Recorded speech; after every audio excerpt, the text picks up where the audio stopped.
Humanity are fearful. Battle was declared by the Galactic Council till the sky above Nairobi had never looked so strange. At first, people thought it was a trick of the light, a satellite flare, maybe, or a weather balloon caught in the sunset. But then the shape grew larger, darker, and utterly silent. It blocked out the moon like a hand closing over a candle.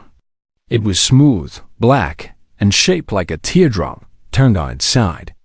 Hundreds of kilometers long, humming with a deep vibration that made windows tremble and dogs howl. Dr. Amina Okoye stood on her rooftop, binoculars shaking in her hands. She was an astrophysicist, not a soldier, but she had spent her life studying stars, not invasions. Yet here it was, the impossible made real. The alien ship wasn't alone. More appeared over every continent, hanging in the sky like silent judges. No message, no warning, just presence. 3 hours earlier, the news had broken. Not from Earth's governments, but from deep space probes near Neptune. A transmission, clean and cold, in every major human language. Spoken in a voice without emotion, by order of the Galactic Concordance. The species designated Homo sapiens is hereby declared a Tier 0 existential threat to galactic stability. All human military, political, and technological structures must be fully dismantled within 72 standard hours. Non-compliance will result in immediate and total planetary neutralization. The message repeated for 10 minutes, then stopped. No follow-up. No negotiation. Panic exploded. In Tokyo, people flooded subway stations. In Sao Paulo, traffic jammed for kilometers as families tried to flee inland. In Moscow, emergency broadcasts urged calm, but few listened. Social media collapsed under the weight of fear, rumors, and final goodbyes. Some prayed. Some looted. Some just sat in silence, staring at walls. On the International Space Station, Commander Elena Ruiz stared out the window at the growing fleet near Jupiter. Her voice crackled over a secure line to Houston. They're not bluffing. I can count 40 warships, each one bigger than our entire fleet combined. She paused. They think we're monsters. And maybe they had reason to. Humanity had a messy history. Wars, pollution, nuclear weapons. But they'd also cured diseases, built symphonies, sent rovers to Mars, and taught computers to paint. The aliens hadn't seen that part. They'd seen war movies, hacking forums, and old battlefield footage mistaking fiction for fact. Chaos for intent. Back in Nairobi, Amina's neighbor, a retired schoolteacher named Mr. Bello, knocked on her door. His hands were full of bread and bottled water. "You've got no family here," he said softly. "You eat with us tonight." She nodded, throat tight. It was small kindnesses like this that made Earth worth saving. Across the planet, leaders scrambled.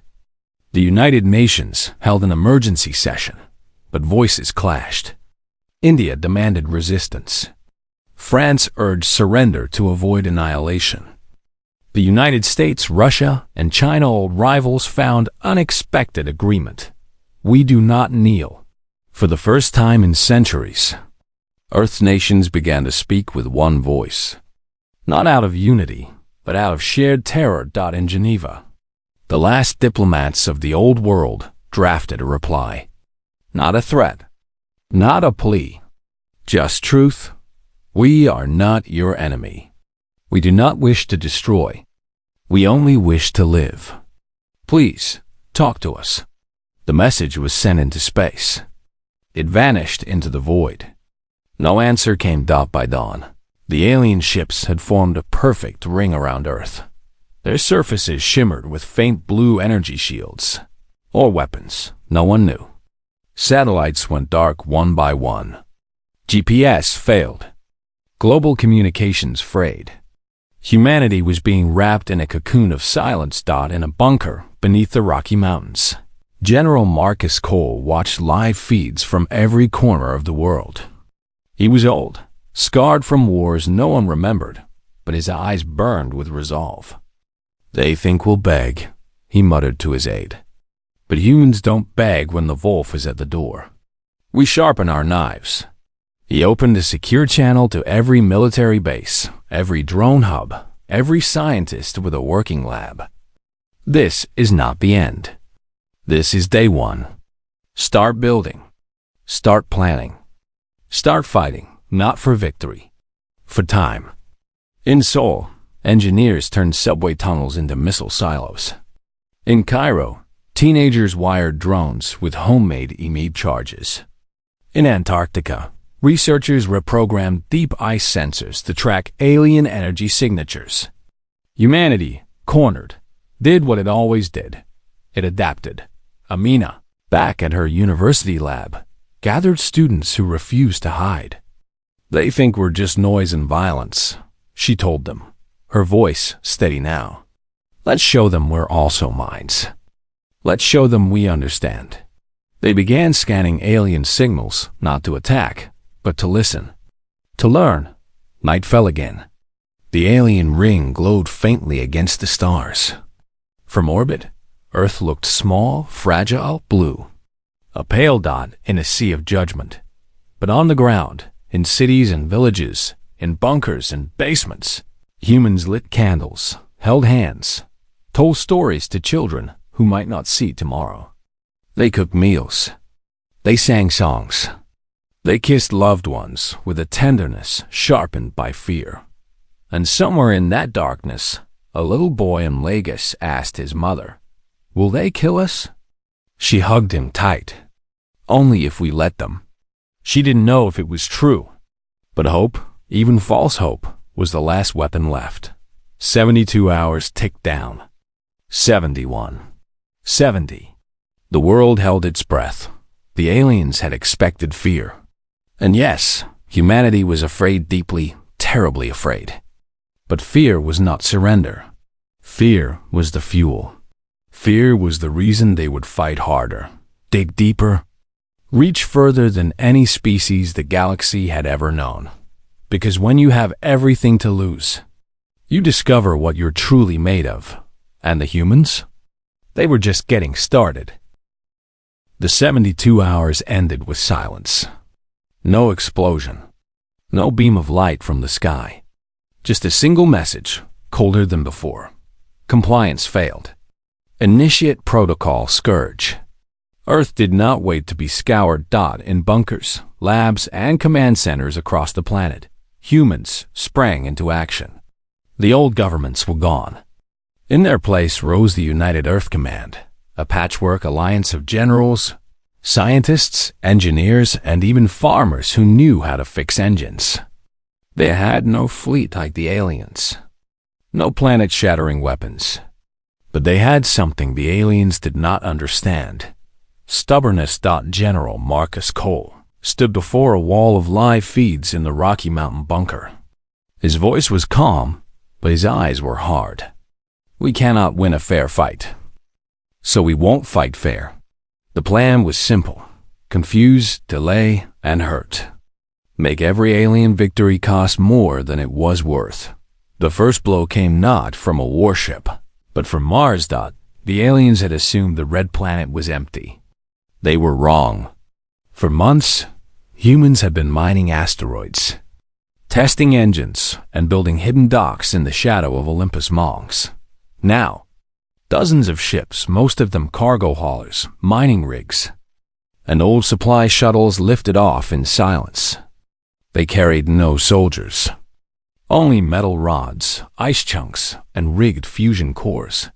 The alien fleet near Mars saw them and laughed. Or at least, their machines logged it as non-threat. They turned their attention back to Earth. That was their mistake. The human ships spread out, drifting like junk. Then, at a signal from the command ship Odyssey, they fired everything they had, not weapons, but raw mass. Thousands of metal rods, heated to near melting, shot toward the alien formation like rain. It was an old idea: kinetic bombardment. Cheap, brutal, effective. The aliens' energy shields flared. that they were built to stop lasers and plasma, not solid matter moving at orbital speeds. 3 Xylosian dreadnoughts buckled under the impact. One cracked in half. Another lost its main engine array. Panic rippled through their perfect formation. On Earth, cheers broke out in the command centers. It wasn't victory, but it was proof. The aliens could bleed Dot back in Nairobi. Amina and her students had a new job.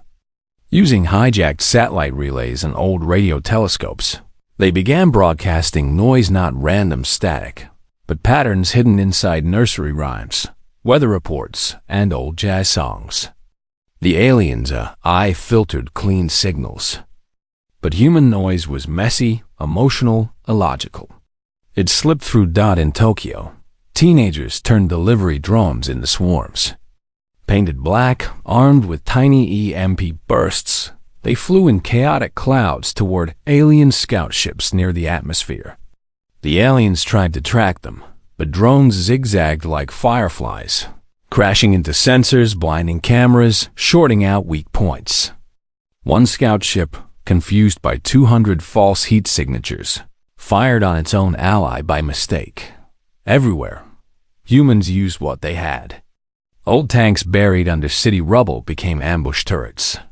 Fishing boats in the Pacific launched homemade sonar pulses to jam underwater alien probes. Even artists helped projecting huge holograms of forests and children's drawings onto low-flying alien ships, trying to say, "We are not monsters. Look at what we love." The aliens grew frustrated. Their war doctrine assumed predictable enemies. But humans did not follow rules. They hid in schools, fought from hospitals, used wedding music as a signal to launch attacks. To the aliens, it seemed insane. To humans, it was survival. High Chancellor Verlek of the Qatari hegemony watched the reports from his command throne aboard the Eternal Edict. He was ancient. His species lived for thousands of years. And war was a clean mathematical art. But this was chaos. Why do they waste their last moments on tricks? He asked his aide. Perhaps, the aide replied quietly, they do not see these as their last moments. Verlek said nothing. But for the first time, doubt flickered in his ancient mind. On Earth, the cost mounted. Cities burned. The skies filled with smoke. Millions fled underground. Food grew scarce. Yet, people shared what little they had. In Berlin, a baker gave away his last loaves to refugees. In Mumbai, doctors worked 20-hour shifts in basement clinics lit by bicycle-powered lamps. The war was not just fought with weapons. It was fought with kindness, with memory, with the refusal to become what the aliens feared. General Cole knew they couldn't hold forever. But they didn't need to. They just needed to last long enough for the galaxy to notice. That's when Captain Li Wei and the crew of the Odyssey did something reckless. They slipped past the alien blockade, not by speed, but by silence. They turned off all engines, drifted like space junk, and used Jupiter's magnetic field to mask their signal. For 3 days, they floated in darkness, breathing recycled air, eating cold rations, waiting. Then, far beyond the Sol system, they activated their final payload, a broadcast, not a threat, not a plea, a library, music, poetry, photos of sunsets, recordings of laughter, lessons in math and medicine, footage of a grandmother teaching her grandson to plant rice. All of it encoded in simple binary, beamed toward neutral star systems, trade routes, forgotten colonies. If they think we're only war, Lee whispered over the comes to Earth, let them hear our joy. Back home, the fighting raged. The aliens, angered by their losses, sent a full battle group toward Earth's moon. Luna was now a human fortress full of radar dishes, missile launchers, and emergency shelters. The aliens planned to wipe it clean, but humans had one last trick near the moon. Phobos, The moon of Mars had been turned into a weapon, not by adding bombs, but by removing rock. Engineers had drilled deep, planet-shaped charges and turned the small moon into a giant slingshot. When the alien fleet moved toward Luna, Earth Command triggered the charges. Millions of tons of rock broke free, pulled by Mars gravity, then slingshotted toward the alien path.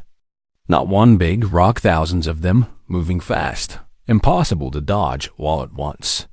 It was like throwing gravel into a fan. The alien fleet scattered, but too late.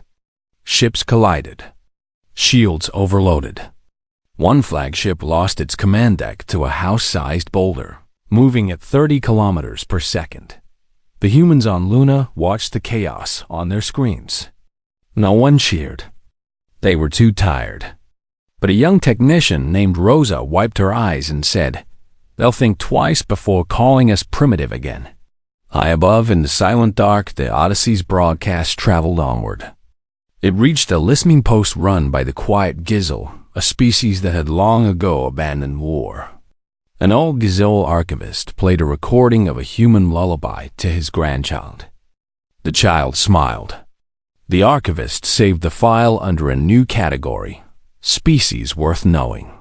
On Earth, night fell again. The air smelled of smoke and rain. In a field near Nairobi, Amina looked up. The alien rings still glowed, but now, gaps appeared where ships had been destroyed or damaged. It wasn't much, but it was hope. She thought of the little boy in Lagos who asked if they would die. She didn't have an answer yet, but she knew this. Fear had not broken them. It had sharpened them, made them clever, made them bold. The aliens had expected a quick cleanup. Instead, they found a nest of hornets, small, stinging, and impossible to ignore. And humanity. They were just getting started. The war had been going on for months, and Earth was bleeding. Cities that once sparkled with light now lay in ruins. Rivers ran black with ash. The air tasted of metal and smoke. Billions were gone. The alien fleets, though wounded, still held the skies.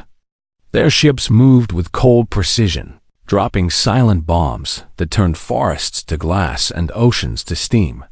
But Earth had not fallen. In the dark corners of the broken world, life went on. Not as it once had, with ease or comfort, but with quiet courage. Underground farms grew mushrooms under UV lamps in subway tunnels. Teachers held classes in basements, using chalk on broken tiles. Children learned math, history, and how to patch a water filter. Hope was no longer loud. It was a whisper, passed from one person to the next. In Geneva, what remained of the United Earth Command met in a concrete room lit by battery-powered lamps. General Marcus Cole looked older, his face lined with grief and grit. Losses were heavy. Luna Base had fallen. Mars was silent. The Odyssey's signal had gone quiet weeks ago. No one knew if it still flew. Yet Cole did not speak of surrender. "We hold," he said, voice low but firm. "Not because we think we'll win tomorrow, but because if we stop today, there is no tomorrow." And so, humanity held. In Cairo, a group of engineers turned old car batteries into power cells for laser turrets hidden in the ruins of the pyramids. In Antarctica, scientists used ice caves as labs to study alien debris, searching for weaknesses. In Jakarta, fishermen repurposed sonar gear to detect cloaked scout ships near the coast. Every hand helped. Every mind worked. But the true battle was not just for land or air. It was for spirit. In a bunker beneath Warsaw, a young girl named Kasia kept a diary. She wrote about the taste of real bread before the war, the sound of birds before the silence, and her dream of seeing the ocean again. Her words were copied by others, passed hand to hand, posted on shared screens. "We remember," one entry read, "so we do not become ghosts." The aliens noticed the change. Their soldiers, tall, armored beings with smooth black eyes, reported strange behavior from humans. Prisoners shared food with guards. Wounded fighters warned civilians before detonating traps, giving them time to run. Even in defeat, humans showed care. One alien medic, Zinra of the Velm species, treated a human soldier on the moon's surface after a failed raid. The man was dying, leg crushed under fallen metal. Yet when Zinra offered him water from her own kit, he shook his head and pointed to a wounded alien nearby. "He needs it more," the human whispered in broken galactic code. Zinra gave the water to her own kind, but she never forgot the human's eyes. Calm, kind, not full of hate. She began to question everything she'd been told. Back on Earth, resistance grew quieter but deeper. No more grand fleets. No more big battles. Just small acts that added up. A hacker in Buenos Aires leaked alien patrol schedules. A farmer in Kenya hid refugees in old irrigation tunnels. A musician in Seoul broadcast calming songs on emergency frequencies to keep people from despair. And then came the whispers from space. Faint signals, broken but clear, started reaching Earth's hidden antennas. Not from the Odyssey, but from other worlds. A Jazel trader reported hearing human music near the Zeta Reticuli system. A free colony near Vega asked, "Are the humans really monsters?" A former slave species, long oppressed by the Galactic Concordance, sent a simple message: "We see your fight. We remember our own." The broadcast had worked odd. It didn't bring armies, but it planted seeds. On the front lines, those seeds began to sprout. Alien conscripts forced into service from conquered worlds started to hesitate. Some disabled their weapons during raids. Others left supply crates lost near human camps. Rumors spread of a Xylosian pilot who refused orders to bomb a school shelter and vanished the next day. The Concordance responded with cruelty. They declared all human worlds contaminated. They ordered the use of planet cracker orbs, ancient weapons that could split a world's core and turn it to dust. The first orb was already charging near Saturn. Earth had no shield against such power, no weapon to stop it. But they had one last plan. In a hidden lab under the Himalayas, a team led by Dr. Amina Okoy worked day and night. They had studied the alien language, their code, their logic, and they found a flaw. The Concordance AI loved order. It filtered out noise, but human noise, songs, poems, laughter was full of patterns the AI didn't understand. It treated them as errors and tried to fix them. So Amina's team built a virus, not of code, but of culture. They wrapped a simple logic loop inside a 200-year-old Earthfolk song called The Parting Glass. The melody carried a hidden question. If a being shows mercy in war, is it truly a monster? The AI, trying to correct the emotional data, would chase the loop endlessly like a dog chasing its tail until it froze. It was a long shot, but it was all they had. Meanwhile, on the moon, a final stand began. A small human force, less than 500 soldiers, held a crater near Tycho. They knew they would die, but their job was simple: buy time. While they fought, engineers on Earth prepared to send the song virus into the alien network using a captured drone. The battle was short and brutal. Plasma fire lit the gray dust. Human soldiers, wearing patched armor and breathing recycled air, fired old rifles and threw magnetic charges. They fell one by one, but they held the crater for 6 hours long, enough. In the last moments, a young pilot named Lena, her ship half melted, saw the planet cracker orb glowing in orbit. She had one shot. No weapons left. Only her ship's core. She didn't hesitate. She aimed her broken craft straight at the orb's control node and sang into the comms loud. Clear, off key. So fill to me the parting glass. Her ship exploded on impact. The orb wobbled, then went dark. At the same moment, across the Concordance network, the folk song spread like pollen on the wind. Alien systems stuttered. Ships lost coordination. Command signals froze for 7 critical seconds. Thought it was enough. On Earth, alarms blared not of attack, but of confusion in the enemy lines. General Cole stood up. "Now," he said, "while they're blind." From hidden bases, human drones surged, not to destroy, but to broadcast. Not war cries, but voices. A child reading a story. A grandmother humming. A scientist explaining stars. The message was clear. We are here. We are human.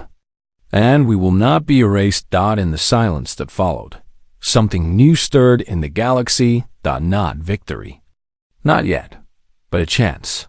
And for the first time in months, Amina stepped outside her bunker and looked up. The alien rings still hung in the sky, but now a single ship, small and silver, had broken away from the fleet. It hovered alone, lights blinking in a pattern no one recognized. It wasn't attacking. It was watching, and maybe listening. The silence after Lena's sacrifice did not last long, but it lasted long enough. For 7 seconds, the vast alien network stuttered. Ships drifted off course. Orders failed to reach their targets. The planet Cracker orb near Saturn went dark, its core cooling like a dying star. And in that sliver of time, humanity struck not with bombs, but with truth. From every hidden antenna, every jury-rigged satellite, every drone buzzing through smoke-filled skies, Earth sent out a new signal. Not a weapon, not a threat, just voices. A child in Oslo reading a poem about snow. A fisherman in Manila singing an old sea shanty. A doctor in Nairobi describing how she saved a wounded alien scout by using human antibiotics. The message was simple. We are not your enemy. The Galactic Concordance tried to shut it down. They jammed frequencies, erased data, executed officers who showed doubt. But the signal had already spread, like a seed carried by wind. It reached neutral systems, slave colonies, even quiet corners of the Concordance itself. On the planet Velm Prime, Medic Zinra played the Nairobi doctor's recording for her commander. "She saved one of ours," Zinra said. "Why would a monster do that?" The commander had no answer. Back on Earth, the war did not stop, but it changed. The aliens, confused and divided, pulled back from full attacks. Patrols became cautious. Bombing slowed. Some ships even hovered for days without firing, as if watching, waiting. Humans used the pause wisely. In the ruins of London, engineers built solar stills from broken glass and old car parts to turn ash rain into clean water. In Siberia, pilots trained on simulators made from video game consoles, preparing for the day they might fly real fighters again. In the Sahara, farmers grew food under plastic sheets, feeding thousands from patches of desert. Life returned, not as it was, but as it could be. And then, the first defector came. A small ship no bigger than a bus landed in the salt flats of Utah. It bore no weapons, no flags. Just a single symbol, a circle with a line through it, the ancient human sign for peace.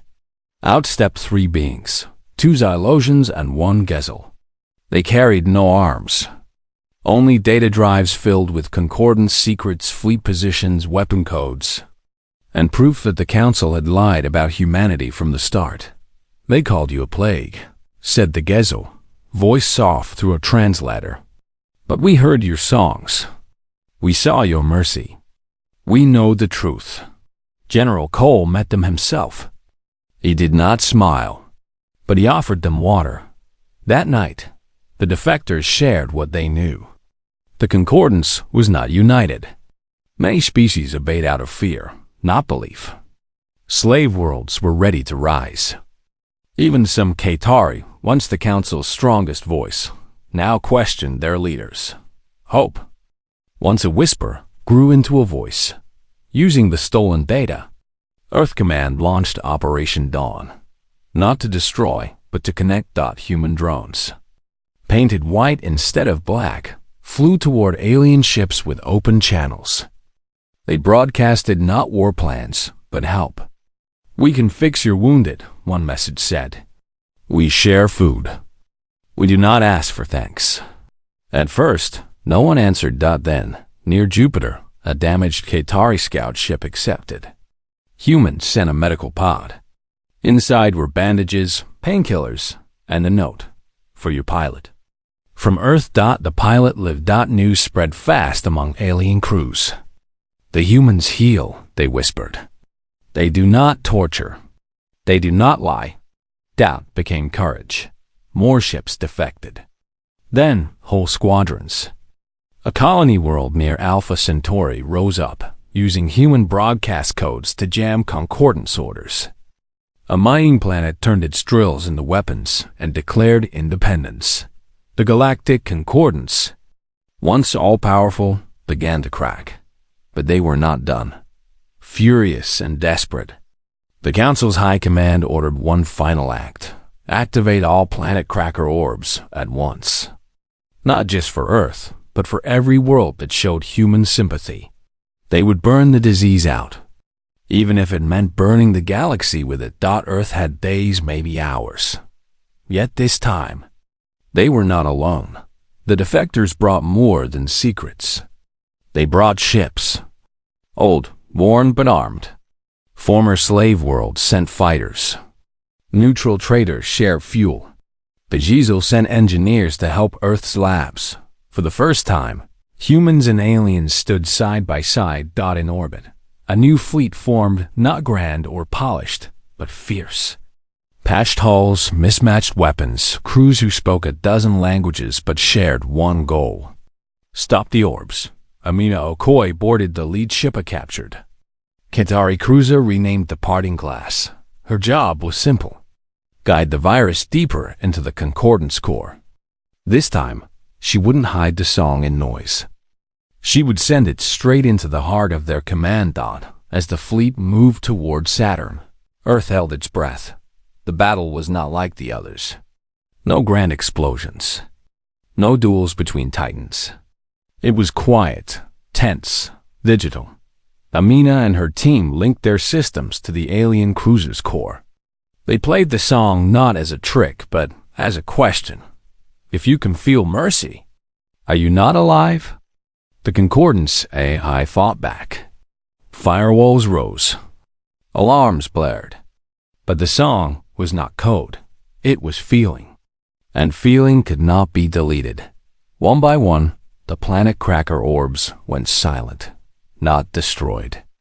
Not hacked. Persuaded. On the bridge of the Eternal Edict, High Chancellor Verlake watched his screens go dark. His hands trembled. For 10,000 years, his people had ruled through logic, order, control. But now, faced with a species that fought with kindness and died with grace, he saw the flaw in his own world. "We were wrong," he whispered. His own guards lowered their weapons. The war did not end with a bang. It ended with a signal. A single message sent from the Eternal Edict to every system in the galaxy: cease fire. Open talks. The humans are not the enemy. On Earth, people did not cheer. They cried. They hugged strangers. They fell to their knees in relief. In Nairobi, Amina looked up at the sky. The alien ring was breaking apart. Ships turned away, not in retreat, but in shame or respect. The little boy in Lagos ran outside, laughing. "They didn't kill us," he shouted. His mother smiled through tears. "No," she said, "because we showed them we were worth saving." And far above, on the bridge of the Parting Glass, Amina played the song one last time, not as a weapon, but as a gift. The galaxy listened. And for the first time, it heard not fear, but hope. The war was over. The peace did not come all at once. Silence hung over Earth like a heavy blanket.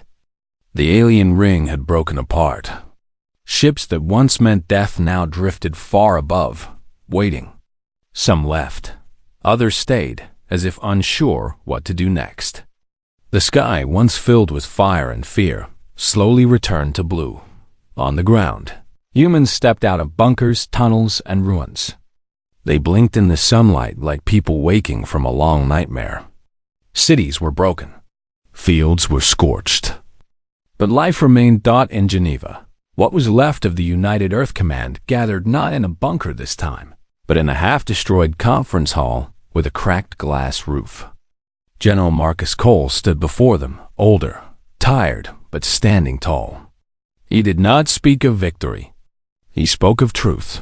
"We didn't win because we were strong," he said. "We won because we refused to become what they thought we were." Across the planet, people began to rebuild. Not with anger, but with care. In Tokyo, neighbors cleared rubble together, sharing tools and water. In Cairo, doctors treated not just humans, but the few wounded alien soldiers left behind. In Nairobi, children planted seeds in ash-covered soil, whispering to them as if they could hear. And then the visitors came, not as conquerors, not as judges, but as guests. A small shuttle, white with a green stripe, landed near the ruins of the UN building in New York. Out stepped High Chancellor Warlock, once the voice of the Galactic Concordance, now a changed being. His robes were simple. His eyes held shame and something else, curiosity. He was met not by soldiers, but by a teacher named Maria, who held a basket of bread and apples. "You must be hungry," she said. Verlick stared. "You offer food to the one who tried to end your world." Maria nodded. "Hunger is hunger, and peace starts with a meal." That meeting led to another, and another. Soon, representatives from a dozen species came to Earth, not to inspect, but to learn. They walked through broken streets, watched children draw pictures of stars, listened to old women sing songs about rivers and rain. They saw hospitals built from shipping containers, schools and subway stations, libraries made of salvaged paper. They saw what humanity was when it was not at war. Back in space, the defector fleets formed a new alliance, not under one ruler, but as equals. They called it the Free Accord. Its first rule: no world shall be judged by its weapons, but by its heart. Earth was invited to join, but humans did not rush to accept. They asked questions. Will we be equal? Will our voice matter? Will you listen, not just command? The answer came slowly, but honestly. Yes. Months passed. The Treaty of Luna was signed not on paper, but in light beamed from Earth, the Moon, and a dozen star systems at once. No grand hall, no fancy robes. Just voices, speaking one after another, promising. No more lies, no more fear, no more war based on misunderstanding. At the center of it all stood Dr. Amina Okoye. She did not wear a uniform. She wore a simple dress, her hair tied back, her eyes calm. She spoke for Earth. You thought we were monsters because you saw our wars, she said. But war is not who we are. It is what we do when we are afraid. What you did not see until now was what we do when we are brave. She told them of farmers sharing seeds, of strangers giving blood, of pilots singing lullabies as they flew to their deaths. We are messy, she admitted. We make mistakes. We hurt each other sometimes. But we also heal. We create. We hope. And that, she said, is why you should not fear us. But walk with us. The galaxy listened. In the months that followed, Earth did not seek revenge. It offered help. Human engineers traveled to former slave worlds to fix water purifiers. Doctors taught alien healers about vaccines and empathy. Artists shared stories, music, and paintings. A young boy from Lagos, now safe in a rebuilt school, sent a drawing of his village to his Elosian child and received one back of alien. Trees under twin suns. Even the concordance changed. Not all at once. Not perfectly. But the old council was gone.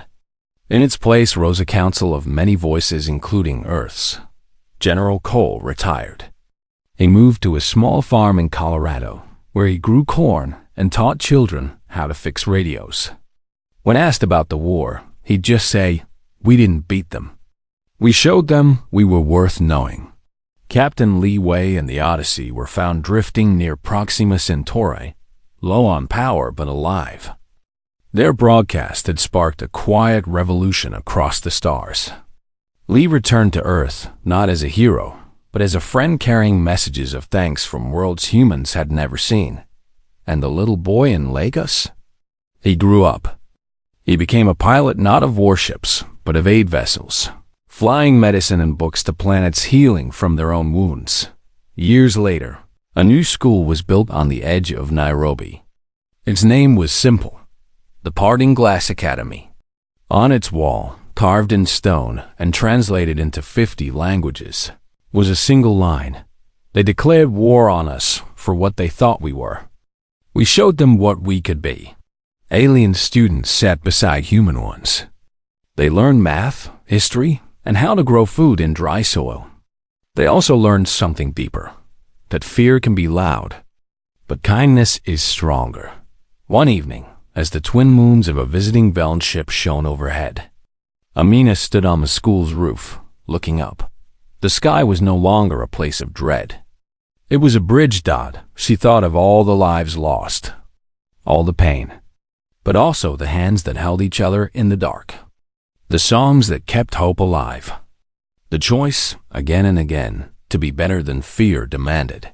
Humanity had been called a threat, but in the end, they became something else entirely. A light in the dark, a voice for the voiceless, a reason for the galaxy to believe that even the smallest, messiest species could teach the stars how to be kind. And that more than any weapon, more than any victory, was the true meaning of humanity. They had been fearful, but they never stopped fighting for something worth loving. And that was why, in the end, the galaxy learned to do more than fear them.